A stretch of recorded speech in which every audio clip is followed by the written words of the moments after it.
to'xtash va to'xtab turish. Quyidagilarda to'xtash taqiqlanadi.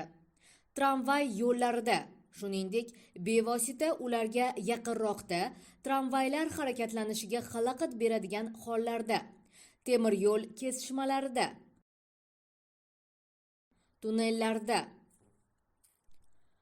bir yo'nalishda harakatlanish uchun 3 tadan kam tasmaga ega bo'lgan ko'prik, yo'l o'tkazgich va estakadalarning ostida, to'xtagan transport vositasi bilan bo'ylama sidirg'i chiziq, qatnov qismining chetini belgilovchi chiziqdan tashqari, ajratuvchi mintaqa yoki qatnov qismining qarama-qarshi cheti orasidagi masofa 3 metrdan kam bo'lgan joylarda, piyodalar o'tish joylarida va ulardan oldin 10 metrdan kam masofa qolganda, qatnov qismida ko'rinish masofasi 100 metrdan kam bo'lgan yo'l do'ngaklari yaqinida va xavfli burilishlarda.